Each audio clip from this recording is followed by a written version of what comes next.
Rasulullah sallallahu alaihi wasallam. Allahumma barik li ummati fi bukuriha, ya Allah berkahilah umatku di setiap subuhnya. Mudah-mudahan kita semua mendapatkan keberkahan, subutul khair, tetap dalam kebaikan, wasiyadatul khair, dan bertambah limpahnya ya kebaikan kepada kita semua. Dan sebagaimana biasa, waktu yang penuh berkah ini kita isi dengan mengkaji ayat ataupun hadis ya, yang kita berdoa terlebih dahulu. Allahumma inna nas'aluka ilman nafi'a, ya Allah kami memohon kepadamu ilmu yang bermanfaat, warizqan thayyiba, rezeki yang baik, wa amalan mutaqabbala, amal yang diterima oleh Allah Subhanahu wa taala. Nah, insyaallah pada kesempatan kali ini kita akan sama-sama membahas tentang tarbiyatun nisa ya, pendidikan keperempuanan, yang di sini udah ada salah satu buku yaitu Fitnah Perempuan, Ujian Terbesar untuk Kaum Laki-laki ya, diantaranya bahwa dalam buku ini disampaikan hadis ya yang sangat populer bahwa fitnah wanita itu adalah ujian terbesar untuk kaum laki-laki. Nah, kita awali dari fitnah itu sendiri. Fitnah itu adalah artinya ujian, cobaan, atau sesuatu yang bisa menjerumuskan seseorang dari kebenaran. Kalau dalam syariat, fitnah itu adalah al-ikhtibar wal ibtila ya, artinya ujian. Al-ikhtibar wal ibtila, fitnah itu artinya ujian. Ibnu Athir rahimahullah menyampaikan bahwa al-fitnatu, fitnah itu adalah al-ikhtibar wal ibtila, ujian dan cobaan. Wa qad tusta'malu fi ma'nal ismi, dan terkadang digunakan juga untuk dimaknai dosa fitnah itu, atau ad-dhalal atau kesesatan. Nah, Allah Subhanahu wa taala juga ya ada kata-kata fitnah dalam surah At-Taghabun ayat 15. A'udzubillahi minasyaitonirrajim. Innama amwalukum, sesungguhnya harta kalian, wa auladukum, dan anak-anak kalian, fitnatun, hanyalah ujian atau cobaan untuk kalian ya. Wallahu, dan di sisi Allah, yang dahu di sisi Allah, ajrun azim, pahala yang besar. Nah, bahwa dalam surah Al-Anbiya juga ya ada kata-kata fitnah, bahwa wanabalukum, dan kami menguji kalian, bisyarri, dengan keburukan, wal khair, dan menguji dengan kebaikan, fitnatan, sebagai cobaan yang sebenar-benarnya, wa ilaina turja'un, dan hanya kepada kamilah kalian kembali atau dikembalikan. Nah, sehingga dalam hal ini maknanya pokoknya fitnah itu adalah segala bentuk ujian yang datang ya dari kaum wanita yang bisa menghalangi laki-laki dari ketaatan dan menjerumuskannya para laki-laki dalam dosa atau melemahkan iman mereka gitu ya. Nah, dalil-dalilnya sudah sangat jelas gitu ya, bahwa di sini ada ungkapan para ulama, kemudian ada dalil-dalil dari Rasulullah SAW ya. Hadis dari Usamah bin Zaid radhiyallahu anhuma, an Usamah bin Zaid, hadis diterima dari Usamah bin Zaid radhiyallahu anhuma, semoga Allah meridhai keduanya. Anna Nabiya sallallahu alaihi wasallam, sungguhnya Nabi Muhammad sallallahu alaihi wasallam, qala, beliau bersabda, ma taraktu, aku tidak meninggalkan, ba'di, setelahku, fitnatan, fitnah, ad-dharra, yang lebih berbahaya, ala rijal, untuk kaum laki-laki, minan nisa, daripada fitnah perempuan. Nah, di sini menunjukkan dengan sangat tegas bahwa fitnah perempuan merupakan fitnah terbesar bagi para laki-laki, bahkan melebihi fitnah harta, kedudukan, kendaraan, dan kenikmatan duniawi lainnya. Jadi ujian syahwat terhadap perempuan lebih kuat mengguncang keimanan dibanding godaan duniawi lainnya. Nah, kemudian hadis yang kedua adalah hadis dari Abi Sa'id Al-Khudri radhiyallahu an, inna dunya hulwatun, sesungguhnya dunia itu adalah hulwah, manis, khadiratun, dunia itu hijau, wa innallaha, dan sesungguhnya Allah, mustakhlifukum, menjadikan kalian sebagai khalifah, fiha di muka bumi, fayanduru kaifa ta'malun. Lalu Allah menjadi kalian, lalu dia melihat bagaimana ya, fayanduru maka dia melihat kaifa ta'malun, bagaimana perbuatan kalian. Fattaqud dunya, maka takutlah terhadap dunia, wattaqun nisa, dan takutlah terhadap perempuan. Fa inna awwala fitnati, karena sesungguhnya fitnah pertama Bani Israel yang menimpa Bani Israel, kanat fin nisa, adalah fitnah perempuan, fitnah wanita. Jadi Nabi menyebut fitnah perempuan itu ya, fitnah wanita secara khusus setelah fitnah dunia, padahal fitnah wanita termasuk bagian dari dunia. Nah, ini menunjukkan bahwa fitnah wanita adalah fitnah yang paling berbahaya di antara seluruh fitnah dunia.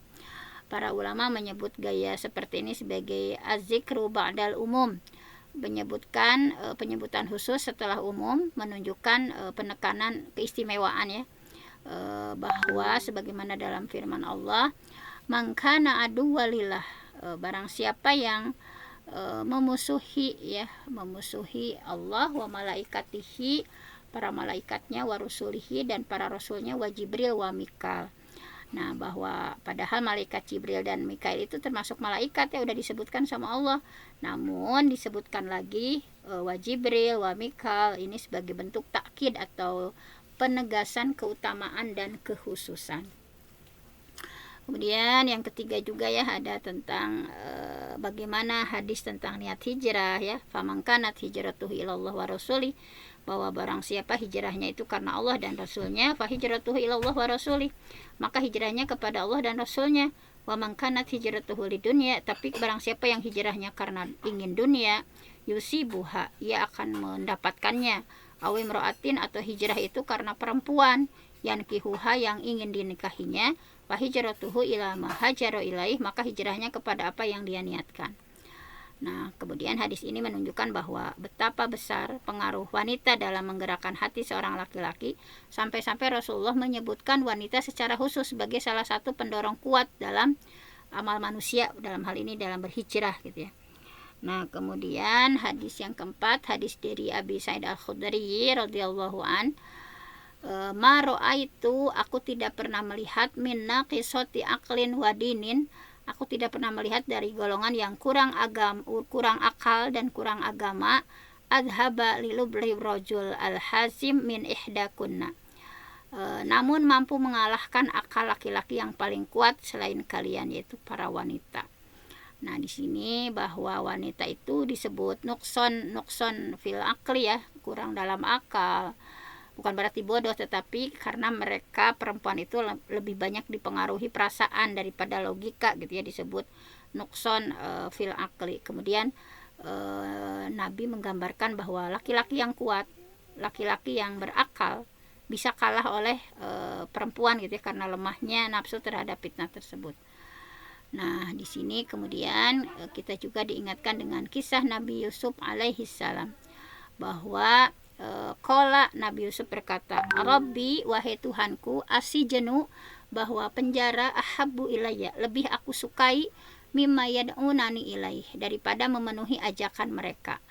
Wa illa tasrif anni, jika engkau tidak hindarkan aku dari tipu daya mereka, anni kaidahunna, asbu ilaihina wa aku minal jahilin, niscaya aku akan cenderung kepada mereka dan termasuk orang-orang yang bodoh. Nah, ini ya, bahwa seorang nabi yang maksum, yang dijaga ya, seperti Nabi Yusuf alaihi salam, memohon perlindungan dari fitnah perempuan ya, maka bagaimana dengan kita yang jauh dari derajat kenabian. Nah, ini para penulis ya mengingatkan, merefleksikan gitu ya, Nabi Yusuf saja yang setingkat nabi memohon perlindungan. Nah, larangan berduaan dengan wanita ajnabiyah, la yakhluwanna, jangan salah seorang di antara kalian, la yakhluwanna rajulun bi imro'ah, jangan di antara kalian ya berdua-duaan dengan perempuan, paina syaiton, karena sesungguhnya setan, salisuhuma adalah yang ketiganya adalah setan.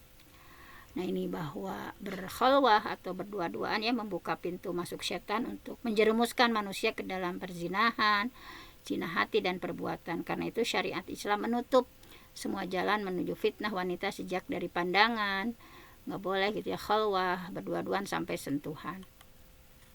Hadis dari Jabir bin Abdullah radhiyallahu an.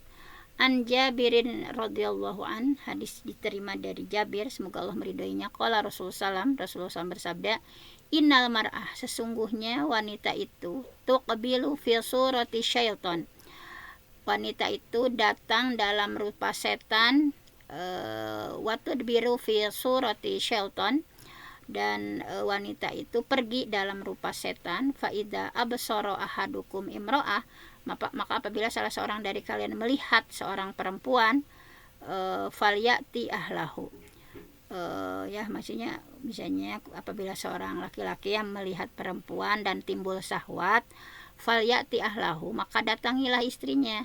Fa inna dzalika yuradu ma fi nafsi, karena yang demikian itu dapat menenangkan gejolak hatinya. Nah ini ya, bahwa Nabi memberikan solusi syar'i ketika muncul gejolak syahwat karena melihat perempuan, segera salurkan kepada yang halal, yaitu istri.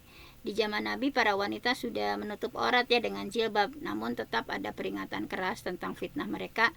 Maka bagaimana dengan zaman sekarang ya, ketika aurat terbuka, gambar yang tersebar di media digital misalnya. Hadis ini juga menjadi peringatan bagi para istri agar menjaga penampilan dan melayani suami dengan baik, karena itu bagian dari menjaga suaminya dari fitnah. Nah ini nasihat untuk para istri. Hadis ini juga mengandung hikmah bahwa bila seorang suami tergoda karena melihat wanita lain, hendaklah istri segera melayani kebutuhan suaminya, ditersalurkan dengan cara yang halal, karena kalau tidak dikhawatirkan suami akan menyalurkan ke arah maksiat. Maka berhias di rumah bagi suami adalah ibadah ya seorang istri, bahwa waqarna fi buyutikunna wala tabarrujna tabarrujal jahiliyah. Hendaklah kalian para perempuan tetap tinggal di rumah dan jangan berhias seperti bertingkah laku orang-orang jahiliyah dulu. Nah, kemudian yang kedelapan adalah ada hadis dari Ibnu Mas'ud, Abdullah bin Mas'ud radhiyallahu an Abdillah bin Mas'udin radhiyallahu anhu, hadis diterima dari Ibnu Mas'ud, semoga Allah meridhoinya. Qala Nabi SAW, Nabi SAW bersabda, al-mar'ah auratun, bahwa wanita itu adalah aurat gitu ya, bahwa perempuan itu adalah aurat. Fa idza kharajat, jika keluar rumah perempuan itu, istashrafaha asyaitan, maka setan akan memperindah,nya di mata laki-laki. Nah, di sini bahwa al-mar'ah aurah menunjukkan bahwa seluruh tubuh perempuan itu adalah aurat kecuali yang dikecualikan oleh syariat ya. Nah, kemudian istashrafaha asyaitan, jadi setan menatapnya dan menghiasi pandangan terhadapnya. Artinya setan selalu mengintai setiap gerak perempuan agar dijadikan sebab terjadinya fitnah di hati laki-laki. Bahkan ketika wanita menutup auratnya, setan tetap bisa menggoda dengan bayangan dan hayalan, apalagi jika ia keluar dengan wangian dan pakaian yang mencolok. Tafsir ulama salaf tentang lemahnya laki-laki terhadap perempuan, bahwa dalam surah An-Nisa, a'udzubillahi minasyaitonirrajim, yuridullah, Allah menginginkan ayyukhaffifa ankum, untuk meringankan kalian, wa khuliqal insanu dha'ifa, dan manusia itu diciptakan dalam keadaan lemah. Nah, sebagian salaf menafsirkan ayat ini bahwa lemahnya manusia adalah dalam menghadapi fitnah wanita. Nah, ini Sufyan Ats-Tsauri rahimahullah berkata bahwa al-mar'ah, seorang perempuan, tamurru birrajul, seorang perempuan lewat ya di depan laki-laki, lalu dia tidak mampu menahan pandangannya, fala yamliku nafsahu anin nadhar ilaiha, apalagi yang lebih lemah daripada ini, fa ayu syai' ad'af min hadza. Nah, kemudian Ibnu Kaisan menyampaikan bahwa laki-laki itu lemah, dha'ifu fi umurin nisa, laki-laki itu lemah dalam urusan perempuan. Tidak ada perkara yang lebih melemahkan dirinya selain urusan perempuan. Laitsal insan fi syai' ad'af minhu fin nisa. Kemudian Yusuf bin Asbat rahimahullah, aku bisa menjaga amanah harta Baitul Mal. Kalau menjaga Baitul Mal beliau mampu gitu ya untuk amanah, tapi aku tidak merasa aman jika harus berduaan dengan seorang wanita walaupun sebentar. Ini artinya ini perempuan fitnahnya luar biasa ya. Kalau fitnah harta misalnya, menjaga Baitul Mal itu oke-oke saja misalnya. Kemudian Sufyan Ats-Tsauri menyampaikan bahwa tidaklah Allah mengutus seorang nabi melainkan telah diperingatkan kepadanya tentang fitnah wanita. Ba'atsallahu azza wa jalla nabiyyan ila wa qad khuwifa alaihi al-fitnah minan nisa. Ucapan Sa'id Ibnu Musayyib rahimahullah, bahwa ucapan beliau itu ketika pada usianya udah 80 tahun dan salah satu matanya juga sudah tidak melihat, tetapi tetap beliau berpendapat seperti ini bahwa ma min syai akhwafu indi minan nisa. Tidak ada sesuatu yang lebih aku takutkan menimpa diriku kecuali fitnah perempuan. Jadi walaupun usianya sudah lanjut, sudah lemah penglihatannya ya, tetapi nah ini seorang tabiin besar tetapi takut terhadap fitnah perempuan. Ini menunjukkan bahwa fitnah perempuan itu bukan hanya untuk yang muda gitu ya, tapi juga para ulama, orang tua. Sebab akar fitnahnya adalah syahwat dan kecondongan hati gitu ya. Hati bukan sekedar penglihatan, walaupun tidak melihat, tetapi kalau hatinya kecondongannya gitu ya, syahwatnya kecenderungannya ke itu bisa terjadi. Mengapa fitnah perempuan begitu berbahaya? Ini ya, bahwa dalam buku ini disampaikan bahwa Ibnu Qayyim rahimahullah menyampaikan bahwa innal fitnah, sesungguhnya fitnah bin nisa terhadap perempuan, a'dhamu fitnah, adalah fitnah yang paling besar, ubatuliya biha rajul, yang menimpa laki-laki, fa innaha aslu baliyatid dunya wa mabadi'us syahawat. Karena fitnah perempuan itu adalah sumber bencana dunia dan pangkal segala syahwat. Karena itu syariat memberikan batas yang tegas antara laki-laki dan perempuan dalam pandangan, dalam pergaulan, bahkan dalam suara dan cara berpakaian. Semua itu bukan untuk mengekang, tetapi untuk menjaga kemuliaan dan keselamatan hati. Bahwa fitnah wanita adalah ujian setiap zaman. Fitnah wanita tidak hanya terjadi di masa Nabi ya, terulang di setiap zaman, bahkan lebih berat di zaman modern. Jika di masa lalu fitnah ini hadir ya di pasar, jalanan, nah di masa kini hadir di layar ponsel kita ya, setiap saat itu ada gitu ya, mengumbar aurat gitu ya, dan sebagainya. Nah, Ibnu Hajar berkata bahwa wa fitnatun nisa, fitnah wanita, annahunna yuftinur rijal, ketika mereka menjerumuskan laki-laki, ma yubdina minal mahasin, melalui perhiasan dan keindahan yang mereka tampakkan. Nah, kemudian di sini ada dua sisi ya, fitnah perempuan terhadap laki-laki. Fitnah perempuan terhadap laki-laki bukan perkara ringan. Dalam sejarah bahkan kaum yang kuat dan berilmu pun bisa tergelincir gitu ya karena fitnah ini. Ulama menyebutkan bahwa fitnah wanita memiliki dua sisi utama. Yang pertama, menjerumuskan laki-laki ke dalam maksiat. Yang kedua, menghalangi laki-laki untuk berbuat baik dan amal saleh.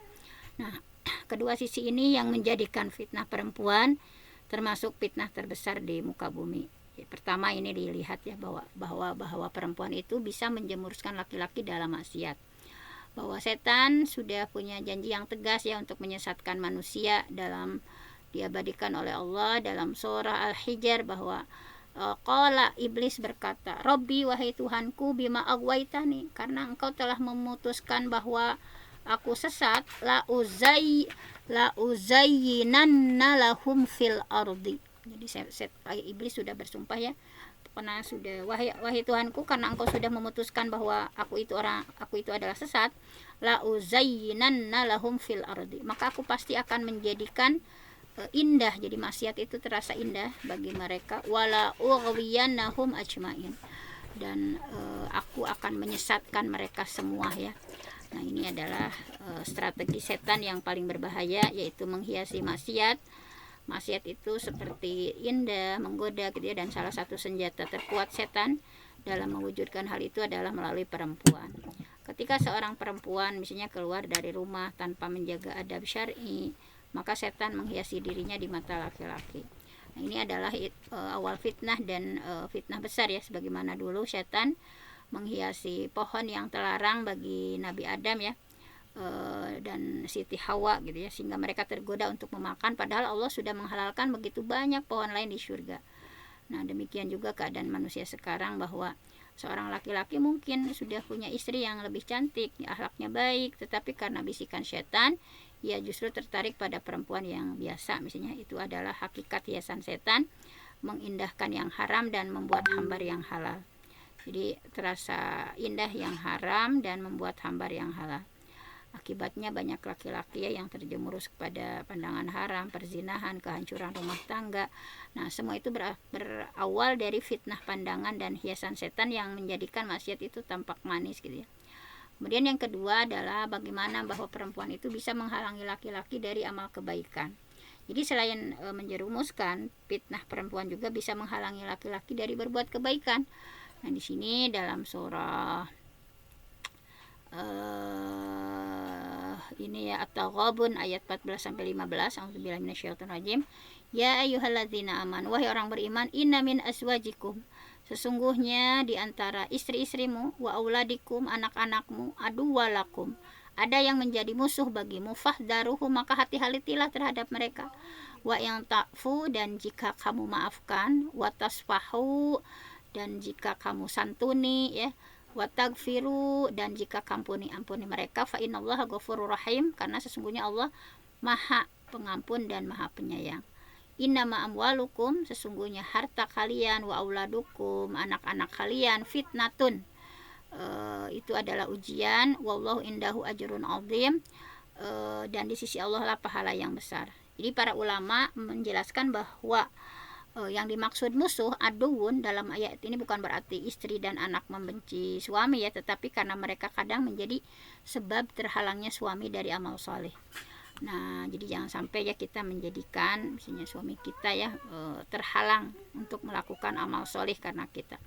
Nah, dalam tafsir Al-Qurtubi disampaikan bahwa ayat ini turun tentang bagaimana sebagian sahabat di Mekah yang berhijrah ya, akan hijrah menuju Nabi di Madinah.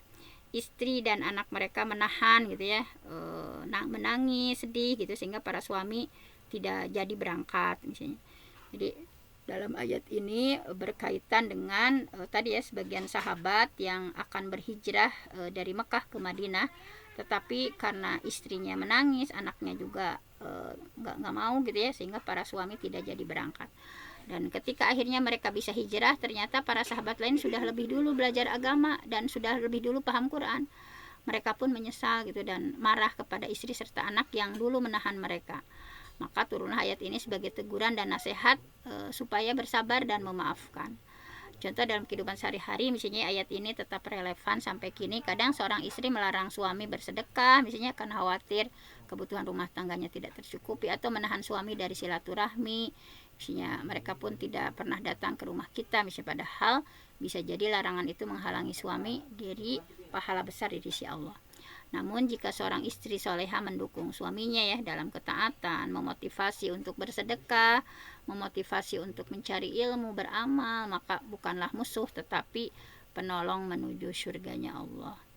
Nah, terakhir ini ya, istri solihah penawar fitnah dunia. Nah, bahwa ad-dunya mataun, dunia itu adalah perhiasan. Wa khairu mata'id dunya al-mar'atus solihah, dan sebaik-baik perhiasan dunia adalah perempuan solihah. Nah, ini Ibnu Qayyim rahimahullah menjelaskan makna hadis tadi ya, dia dalam Raudhah al-Muhibbin, bahwa maksud dari ad-dunya mata' wa khairu mata'id dunya al-mar'atus solihah itu adalah kullu lazzatin, setiap kenikmatan, a'anat, membantu, ala lazzatidar, setiap kenikmatan yang membantu seorang meraih kenikmatan akhirah, fahiya mahbubatun li rabbi ta'ala, adalah kenikmatan yang dicintai oleh Allah Ta'ala. Jadi intinya setiap kenikmatan, bahwa kenikmatan itu membantu seseorang untuk meraih kenikmatan akhirat, itu adalah kenikmatan yang dicintai oleh Allah. Fasahibuha, maka pemiliknya, yaltazu, menikmati, biha min wajhain, dari dua sisi. Min jihati tamattu'ihi biha fid dunya, kenikmatan dunia yang halal, wa min jihati annaha tu'inu ala naili ridallah, bahwa kenikmatan itu membantunya meraih ridha Allah Subhanahu wa taala. Nah, inilah kelezatan yang sejati, jadi menikmati dunia yang halal sekaligus menjadi jalan menuju akhirat. Maka istri salihah adalah penawar dari fitnah wanita tadi. Ia menjaga pandangan suaminya, menguatkan ibadahnya, menjadi sebab turunnya rahmat Allah dalam rumah tangganya, menjadi sebuah keberkahan gitu ya. Nah, kesimpulan hari ini yang kita bahas adalah bahwa fitnah perempuan itu menyerang dari dua sisi besar. Yang pertama adalah menghiasi maksiat supaya tampak indah. Yang kedua menghalangi kebaikan dan menghalangi untuk beramal soleh. Seorang suami harus waspada terhadap kedua sisi ini, menjaga pandangan, menawan hawa nafsu, dan mendidik keluarga dengan iman. Istri solehah adalah benteng utama dari fitnah dunia. Ia bukan musuh tetapi karunia besar yang menuntun suami menuju surga.